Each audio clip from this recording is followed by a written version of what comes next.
आज महिला दिवस का ये दिन गुजरात की मेरी मातृभूमि और इतनी बड़ी संख्या में आप सब माताओं, बहनों, बेटियों की उपस्थिति इस विशेष दिन आपके इस प्यार, स्नेह और आशीर्वाद के लिए मैं मातृशक्ति को सर झुकाकर नमन करता हूं।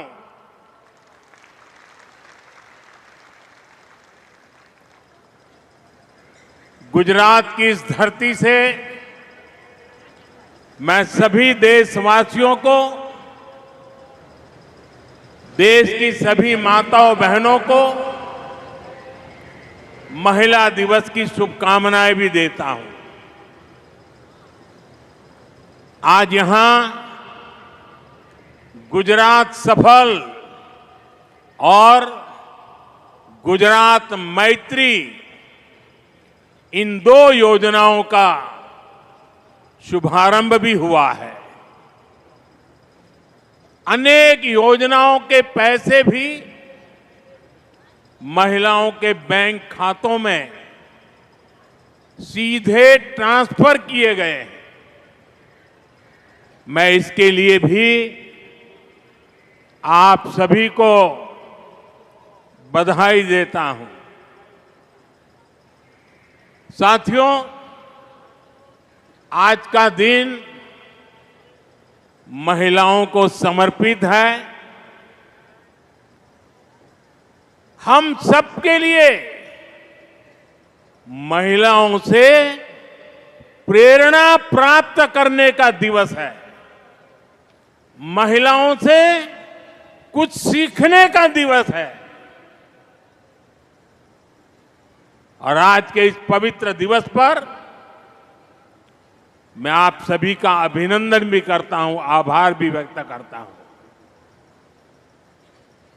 आज इस दिन मैं गर्व से कह सकता हूं कि मैं दुनिया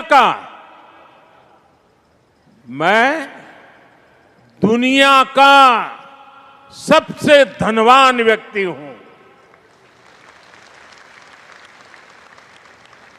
जब मैं कहता हूं ना, मैं दुनिया का सबसे धनवान व्यक्ति हूं, मैं जानता हूं कई लोगों के कान खड़े हो जाएंगे। आज पूरी ट्रोल सेना मैदान में उतर जाएगी। लेकिन मैं फिर भी दोहराऊंगा कि मैं दुनिया का सबसे धनवान व्यक्ति हूं। मेरी जिंदगी के अकाउंट में करोड़ों माताओं, बहनों, बेटियों का आशीर्वाद है। और यह आशीर्वाद निरंतर बढ़ता जा रहा है। और इसलिए मैं कहता हूं, मैं दुनिया का सबसे धनवान व्यक्ति हूं। माताओं, बहनों और बेटियों का यह आशीर्वाद मेरी सबसे बड़ी प्रेरणा है, सबसे बड़ी ताकत है, सबसे बड़ी पूंजी है, मेरा सुरक्षा कवच है। साथियों, हमारे यहां शास्त्रों में नारी को नारायणी कहा गया है।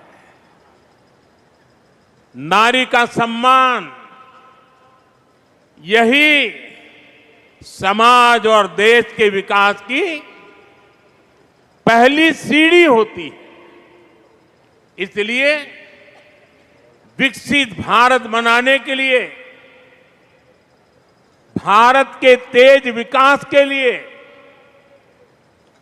आज भारत विमेन लेड डेवलपमेंट की राह पर चल पड़ा है। हमारी सरकार महिलाओं के जीवन में सम्मान और सुविधा दोनों को सर्वोच्च प्राथमिकता देती है। हमने करोड़ों महिलाओं के लिए शौचालय बनवाकर उनका सम्मान बढ़ाया। और मेरी उत्तर प्रदेश की काशी की बहनें तो अब शौचालय शब्द प्रयोग नहीं करती हैं, वो कहती हैं ये तो मोदी जी ने इज्जत घर बनाया है। हमने करोड़ों महिलाओं के बैंक खाते खुलवाकर उन्हें बैंकिंग व्यवस्था से जोड़ा। हमने उज्ज्वला सिलेंडर देकर उन्हें धुएं जैसी तकलीफों से भी बचाया। कामकाजी महिलाओं को पहले गर्भावस्था में सिर्फ 12 हफ्ते की छुट्टी मिलती थी, 12 अठवाडिया। सरकार ने इसे भी बढ़ाकर 26 हफ्ते कर दिया, 26 अठवाडिया। 3 तलाक के खिलाफ कानून की हमारी मुस्लिम बहनें बरसों से डिमांड कर रही थी। 3 तलाक के खिलाफ सख्त कानून बनाकर हमारी सरकार ने लाखों मुस्लिम बहनों का जीवन तबाह होने से बचाया है। जब कश्मीर में आर्टिकल 370 लागू था तो वहां की बहनें, बेटियां कई अधिकारियों से वंचित थी। अगर वो राज्य के बाहर किसी से शादी कर लेती थी तो पुश्तैनी संपत्ति पाने का उनका अधिकार छीन जाता था। आर्टिकल 370 की दीवार गिरने के बाद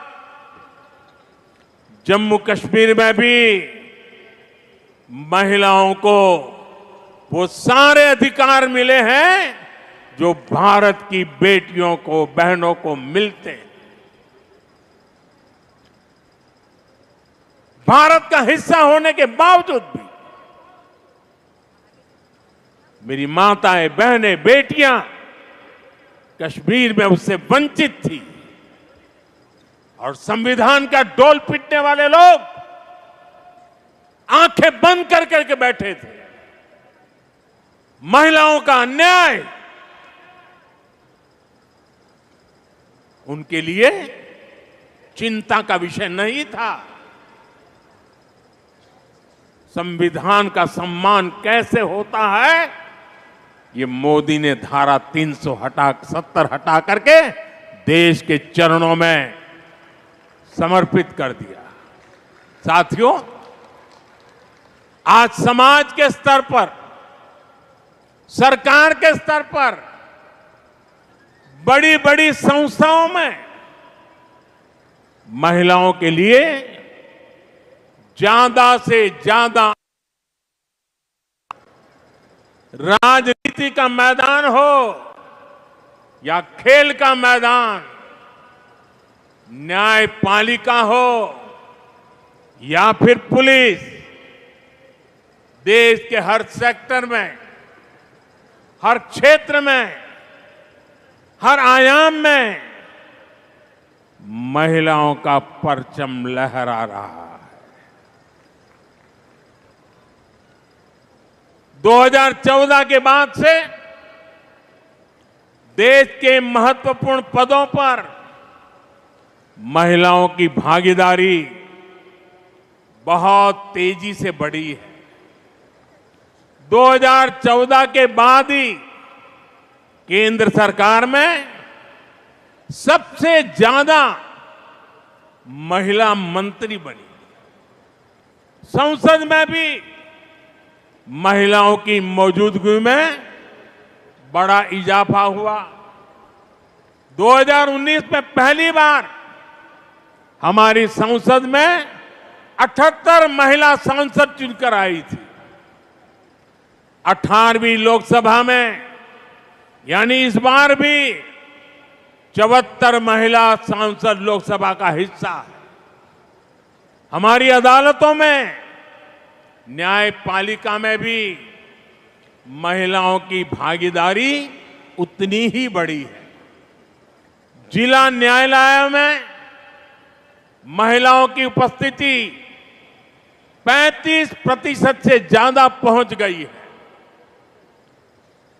कई राज्यों में सिविल जज के तौर पर नई भर्तियों में 50% या उससे ज्यादा हमारी बेटियां ही चुनकर आई हैं। आज भारत दुनिया का तीसरा सबसे बड़ा स्टार्टअप इकोसिस्टम है। इनमें से करीब करीब आधे स्टार्टअप में कोई न कोई महिला निदेशक की भूमिका में है। भारत अंतरिक्ष में, स्पेस साइंस में अनंत ऊंचाइयों को छू रहा है।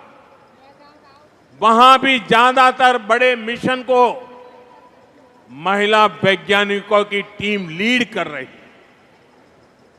हम सबको ये देखकर गर्व होता है कि आज दुनिया में सबसे बड़ी संख्या में महिला पायलट हमारे भारत में है।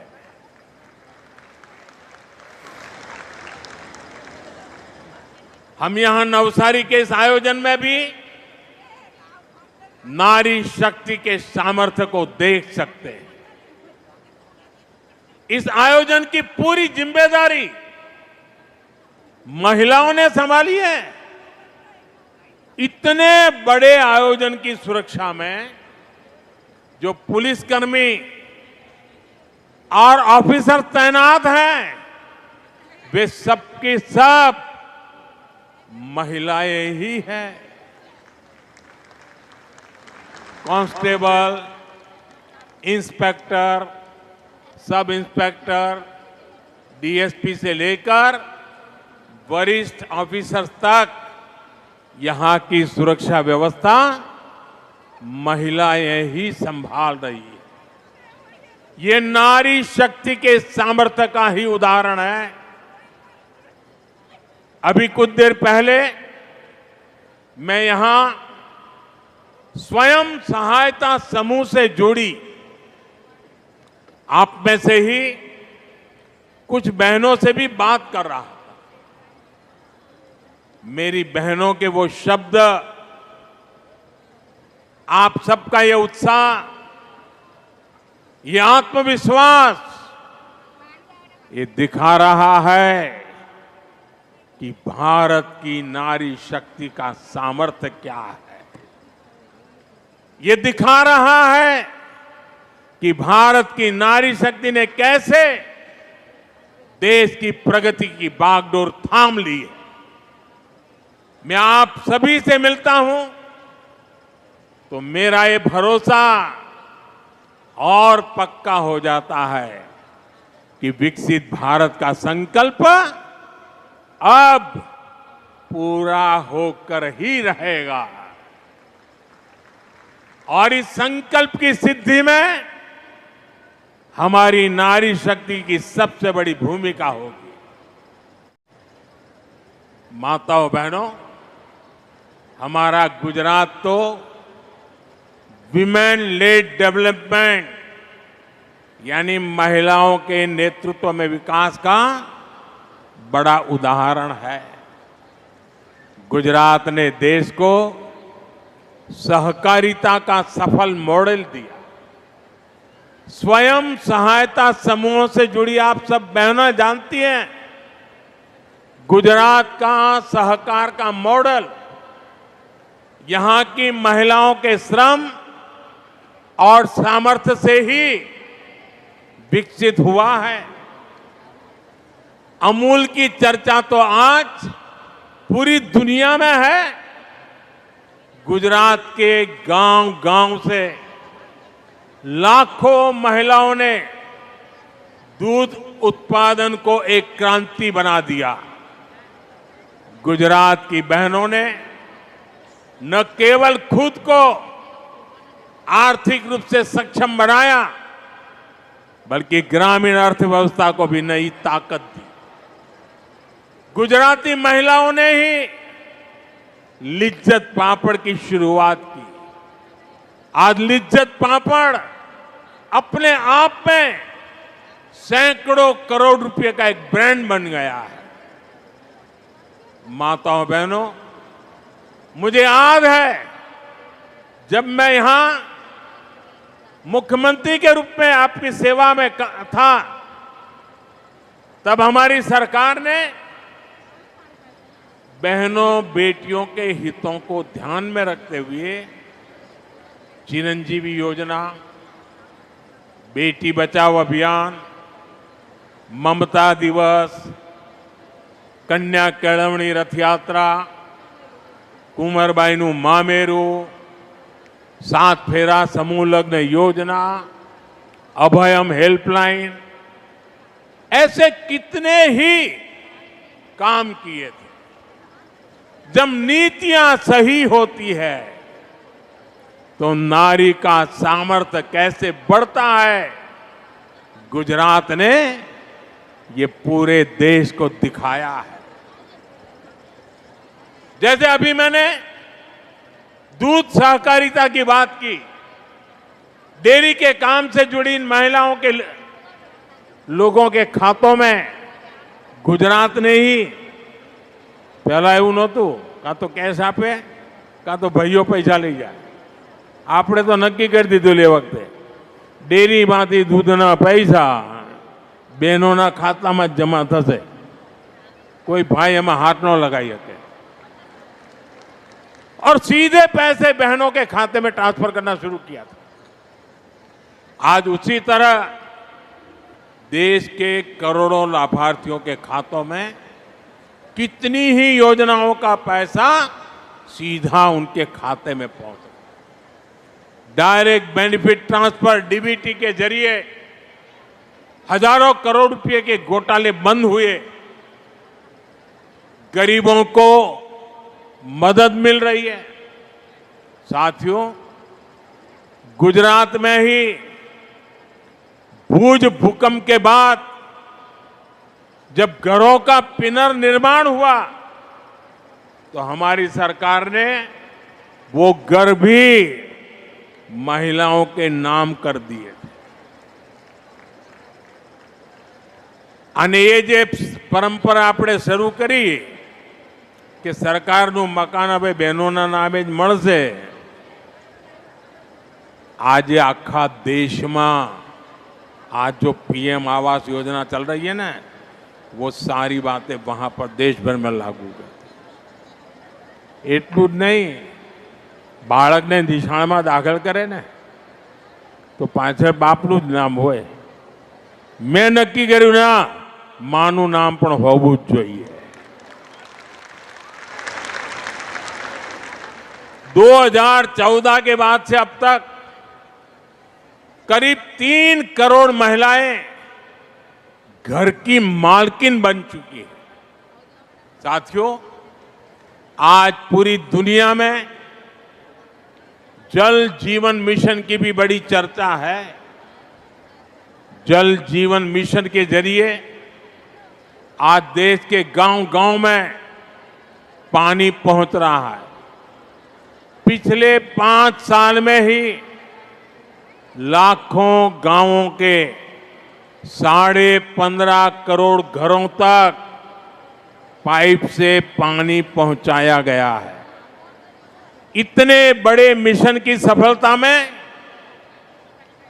महिला पानी समितियां, महिलाओनी पानी समितियों આપણે ગુજરાતમાં શરૂ કરી હતી, હવે આખા દેશમાં ચાલે છે। पानी समितियों ने बड़ी भूमिका निभाई। અને આ મહિલા પાણી સમિતિઓનું મોડલ ગુજરાતે જ આપ્યું છે। आज यही मॉडल पूरे देश में पानी के संकट को हल कर रहा है। साथियों, गुजरात की महिलाओं का सामर्थ्य, गुजरात के उदाहरण किसी एक क्षेत्र तक सीमित नहीं है। यहां पंचायत चुनावों में 50% सीटें महिलाओं के लिए आरक्षित की गई है। जब आपने मुझे प्रधान सेवक के तौर पर दिल्ली भेजा तो उसी अनुभव को, उसी प्रतिबद्धता को मैं देश में लेकर के गया। जब देश को नई संसद मिली तो हमने सबसे पहला बिल नारी शक्ति के लिए पास किया। आप संसद में जो नवुं भवन बन्યું છે ને, એમાં પહેલું કામ અમે આ કર્યું બહેનો માટે, અને એ જ મોદીની માતાઓ બહેનો માટેનો સમર્પણનો ભાવ વ્યક્ત કરે છે। और आप जानती हैं, नारी शक्ति बंधन अधिनियम से जुड़ी हुई सबसे गर्व की बात क्या है?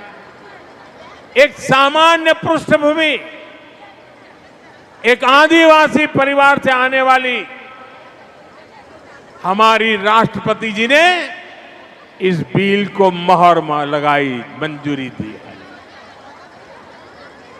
वो दिन दूर नहीं जब आप में से कोई सांसद या विधायक बनकर ऐसे ही मंच पर बैठा हो। साथियों, गांधी जी कहते थे, देश की आत्मा ग्रामीण भारत में बसती है। गांधी जी के कि देशનો आत्मा भारतना ગામડામાં છે। आज मैं उसमें एक पंक्ति और जोड़ता हूं। ग्रामीण भारत की आत्मा ग्रामीण नारी के सशक्तिकरण में बसती है। इसलिए हमारी सरकार ने महिलाओं के अधिकारों को और महिलाओं के लिए नए अवसरों को बड़ी प्राथमिकता दी है। आज भारत दुनिया की 5वीं सबसे बड़ी इकोनॉमी बन चुका है। देश की इस आर्थिक प्रगति को जो नींव है वो आप जैसी करोड़ों महिलाओं ने ही रखी है।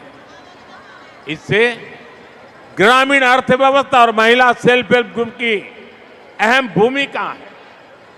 आज देश की 10 करोड़ से ज्यादा महिलाएं 90 लाख से ज्यादा सेल्फ हेल्प ग्रुप चला रही है, स्व सहायता समूह। इनमें से 3 लाख से ज्यादा सेल्फ हेल्प ग्रुप अकेले गुजरात में काम कर रहे हैं। हमने देश की आर्थिक प्रगति के लिए इन करोड़ों महिलाओं की आमदनी बढ़ाने का संकल्प लिया। हम इन बहनों को लखपति दीदी बना रहे हैं। करीब 1.5 करोड़ महिलाएं ऐसी हैं जो लखपति दीदी बन चुकी है। अगले 5 वर्षों में हम कुल 3 करोड़ महिलाओं को लखपति दीदी बनाने का संकल्प लेकर चल रहे हैं। और जिस तेजी से बहनें काम कर रही है उससे तो लगता है शायद हमें इतना इंतजार भी नहीं करना पड़ेगा, उसके पहले ही हो जाए। माताओं बहनों, जब हमारी एक बहन लखपति दीदी बनती है तो पूरे परिवार का भाग्य बदल जाता है। महिलाएं अपने काम में गांव की दूसरी महिलाओं को भी जोड़ती है। और मेरा तो विश्वास है, जिस काम को माताएं बहनें हाथ लगाती है ना, उस काम का गर्व भी बढ़ जाता है। धीरे धीरे घर से शुरू हुआ काम एक आर्थिक आंदोलन बन जाता है। सेल्फ हेल्प ग्रुप के इसी सामर्थ्य को निखारने के लिए बीते 10 वर्षों में हमारी सरकार ने इसके बजट को 5 गुना बढ़ा दिया। बजट 5 गुना बढ़ा दिया। इन स्वयं सहायता समूहों को 20 लाख रुपए तक का बिना गारंटी का लोन दिया जा रहा है। 20 लाख रुपया અને પણ કોઈ ગેરંટી નહીં, વગર ગેરંટી મળે। सेल्फ हेल्प ग्रुप की महिलाओं को नए कौशल और नई तकनीक से जुड़ने के रास्ते भी दिए जा रहे हैं। साथियों, आज देश की नारी शक्ति हर आशंका को परास्त करके, हर संदेह को पीछे छोड़कर आगे बढ़ रही है। जब हमने ड्रोन दीदी योजना शुरू की तो कई लोगों को आशंका थी। उन्हें ड्रोन जैसी आधुनिक टेक्नोलॉजी और ग्रामीण महिलाओं के बीच तालमेल होने पर ही संदेह था। उनको लगता नहीं ये कैसे कर सकती। लेकिन मुझे अपनी बहनों बेटियों की प्रतिभा और लगन पर पूरा भरोसा था। आज नमो ड्रोन दीदी अभियान से ग्रामीण अर्थव्यवस्था में, खेती में नई क्रांति हो रही है और इस क्रांति का नेतृत्व करने वाली बहनों को लाखों रुपयों की आय हो रही है। पूरे गांव में उनका सम्मान बदल जाता है। घर, परिवार, रिश्तेदार, गांव बड़े गर्व के साथ पायलट दीदी को देख रही है, ड्रोन दीदी को देख रही है। इसी तरह बैंक सखी और बीमा सखी जैसी योजनाओं ने गांवों में महिलाओं को नए अवसर दिए। ग्रामीण बहनों के सशक्तिकरण के लिए कृषि सखी और पशु सखी अभियान शुरू किए गए। इनसे लाखों बहनें जुड़ी, उनकी आय बढ़ रही है। बहनों बेटियों, सरकार के ऐसे सारे प्रयासों का ज्यादा से ज्यादा लाभ गुजरात की महिलाओं तक पहुंचे, इसके लिए गुजरात सरकार ने 10 लाख और महिलाओं को लखपति दीदी बनाने का अभियान शुरू कर दिया। मैं इसके लिए भूपेंद्र भाई को, गुजरात सरकार को शुभकामनाएं देता हूं। साथियों, मैंने लाल किले से प्रधानमंत्री के बाद जब पहली बार मुझे लाल किले पर से देश को संबोधन करने का अवसर मिला था और मेरे पहले संबोधन में मैंने एक चिंता व्यक्त की थी और मैंने कहा था कि जब बेटी शाम को अगर देर से घर आती है तो मां और बाप दोनों उसे नोच लेते हैं। कहां गई थी, क्यों देर से आई, कहां थी, सैकड़ों सवाल पूछते हैं। और मैंने सवाल उठाया था कि बेटियां अगर बाहर से देर से आ जाए तो सैकड़ों सवाल तो पूछ लेते हो, लेकिन क्या कभी बेटा देर रात घर आता है तो कभी उसको भी तो पूछा करो, बेटे कहां गए थे तुम, किसके पास थे, क्या कर रहे थे। महिलाओं के खिलाफ होने वाले अपराधों को रोकने के लिए, एक बेहतर समाज बनाने के लिए ये बहुत जरूरी है। बीते दशक में हमने महिला सुरक्षा को बहुत बड़ी प्राथमिकता दी। उनके खिलाफ होने वाले अपराधों को रोकने के लिए नियम कानूनों को हमने और सख्त बनाया।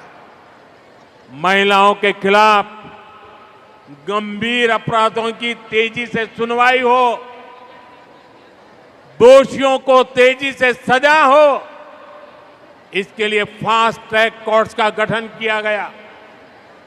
अभी तक ऐसी करीब 800 कोर्ट्स, 800 जेटली नवी कोर्ट देश भर में स्वीकृत की गई है और इनमें से ज्यादातर ने काम करना शुरू कर दिया। इनमें रैप और पॉस्को से जुड़े करीब 3 लाख केस तेजी से निपटाए गए हैं। बहनों અને બાળકો સાથે જોડાયેલા આવા અપરાધોના 3 લાખ કેસ એમાં ચુકાદા લાવી દેવામાં આવ્યા છે। ये हमारी सरकार है जिसने रैप जैसे संगीन अपराध में बलात्कार करे ने અમે આવીને કાયદો બદલ્યો અને આવા પાપીને फांसीना माछड़े ज लटकावानो हो। फांसी की सजा, ये हमने कानून बदला। हमारी सरकार ने 24/7 24 કલાક 365 દિવસ विमेन हेल्पलाइन को मजबूत किया। महिलाओं के लिए वन स्टॉप सेंटर शुरू किए। देश भर में ऐसे 800 के करीब सेंटर चालू हो चुके। इनसे भी 10 लाख से अधिक महिलाओं को मदद मिली।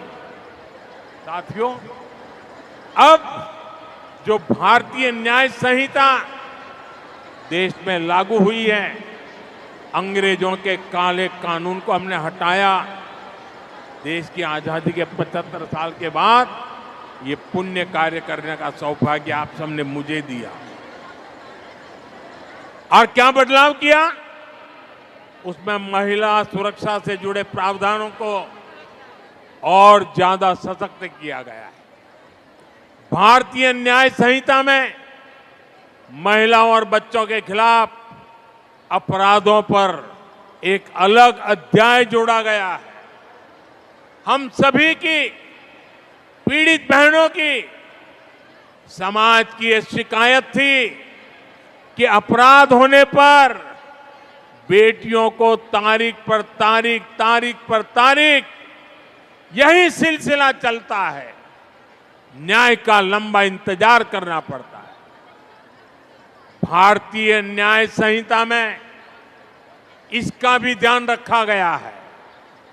बलात्कार जैसे जघन्य अपराधों में 60 दिन के भीतर आरोप तय हो, 45 दिन के भीतर फैसला सुनाया जाए, ये व्यवस्था बनाई गई है। पहले पीड़ित को पुलिस थाने आकर एफआईआर करवानी पड़ती थी, पुलिस स्टेशन जाना पड़े। अब नए कानून में कहीं से भी एफआईआर दर्ज कराई जा सकती है।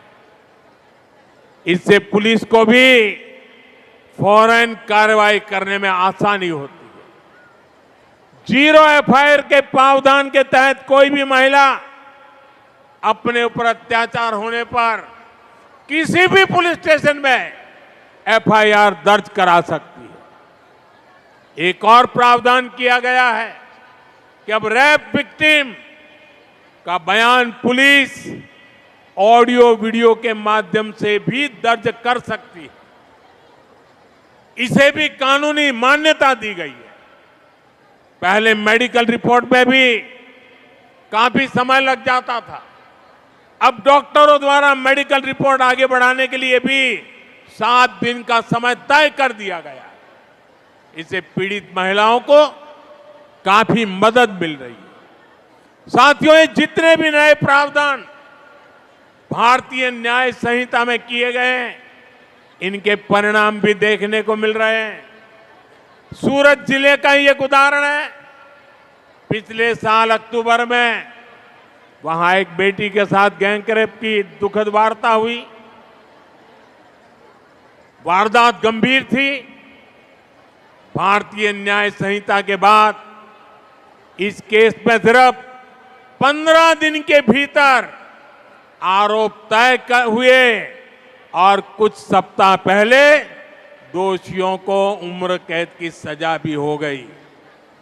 15 દિવસ में પોલીસે કામ પૂરું કર્યું, ન્યાયની પ્રક્રિયા ચાલી અને ટૂંકા ગાળામાં જન્મટીપની સજાએ થઈ ગઈ। भारतीय न्याय संहिता लागू होने के बाद देश भर में महिलाओं के खिलाफ अपराधों की सुनवाई में बहुत तेजी से आई है।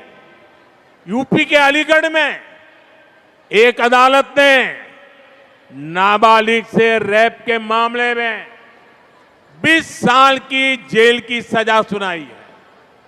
ये यूपी में भारतीय न्याय संहिता के तहत पहली सजा है जिसमें आरोप पत्र दाखिल होने के 30 दिन के भीतर सजा सुनाई गई। कोलकाता की एक अदालत ने 7 महीने की बच्ची से रेप के मामले में दोषी को फांसी की सजा सुनाई है। ये सजा अपराध के 80 दिनों के भीतर सुनाई गई। देश के अलग अलग राज्यों के उदाहरण ये साफ दिखाते हैं कि भारतीय न्याय संहिता ने, हमारी सरकार ने जो अन्य फैसले लिए हैं, उन्होंने कैसे नारी की सुरक्षा को बढ़ाया है और नारी को जल्द न्याय भी सुनिश्चित किया है।